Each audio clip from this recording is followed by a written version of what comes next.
Our first speaker for tonight is one of those young Singaporeans who can only be described as spoiled market. She was the first non-British winner of the British Poetry Society's Young Poets of the Year award in 2000 and 2001. Her writing has also been published in the Quarterly Literary Review Singapore, Soft Blow, the London Underground, and Today.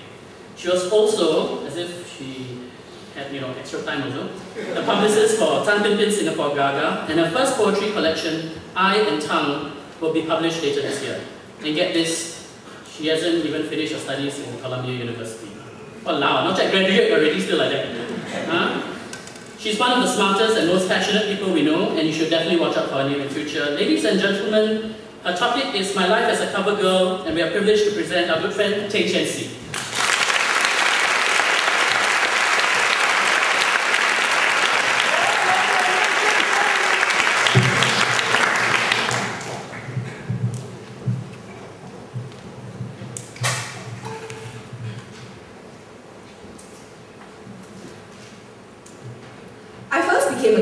At age 18.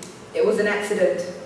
This was in 2001. I was in JC2 and, as Colin said, the first non-Briton, yada yada yada.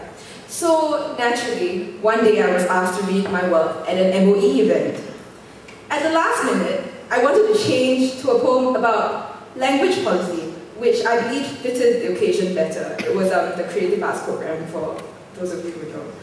And unfortunately, the organizers did not agree.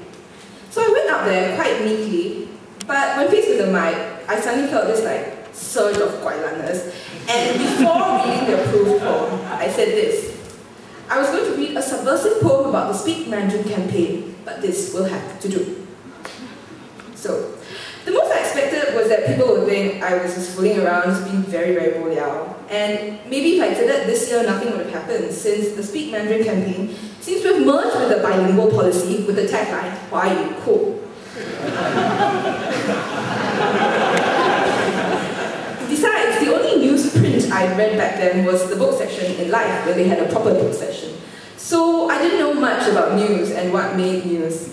But it turned out that a friend who ran Project Eyeball, this very small paper, had space to fill. So they wrote an article about how my remark made Teo Chee Hian's jaw drop and printed the non-approved poem.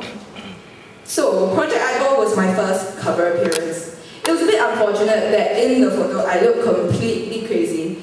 And maybe that was why the sub-editor captioned it Subversive Poetry.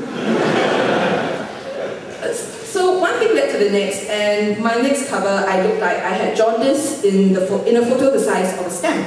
This was a big old magazine. I guess they were too poor to print for proper colour.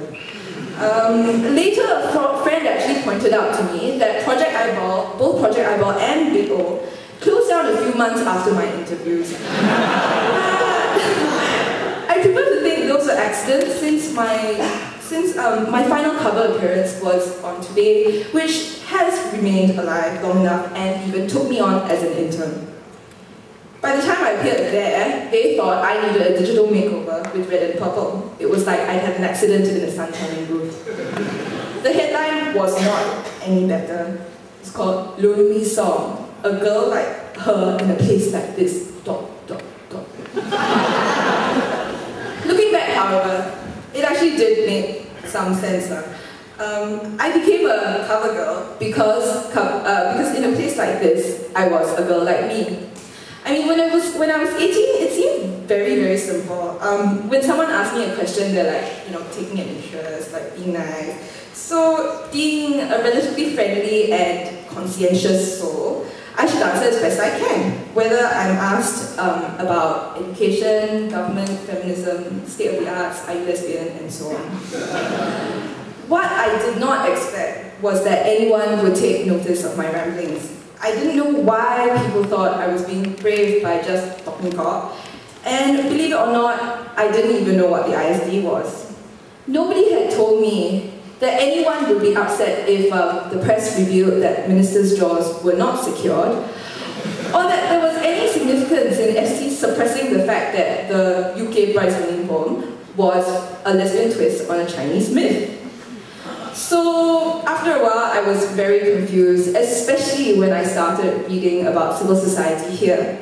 I mean, I was like, I'm just 18, my ideas aren't new. Why are there like online forum threads about my interviews? Why does the president of Aware even bother emailing me? What the hell is going on, you know?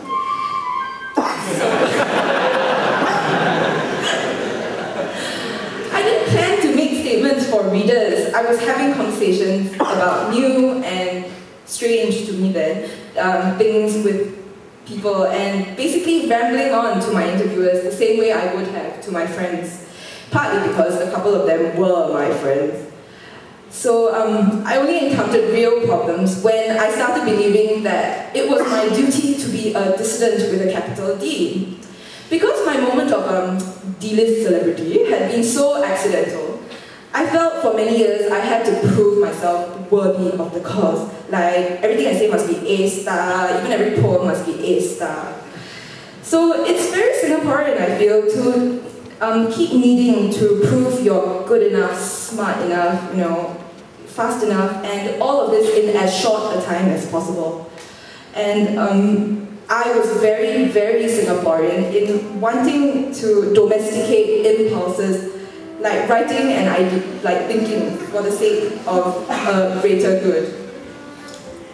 I really wonder what my 18-year-old self would say if she could see me now, just bumming for 2 years, no best-selling poetry collection, and far too focused on the here and now to agonize over the tracks that people laid out for her. The reason why I'm standing here today is that I'm no longer the kid who was so amazed that people were listening that she felt she had no right to stop talking. Tonight, I'm very relieved I can wrap up now. Thank you for switching off your handphones during this time. Thank you for listening.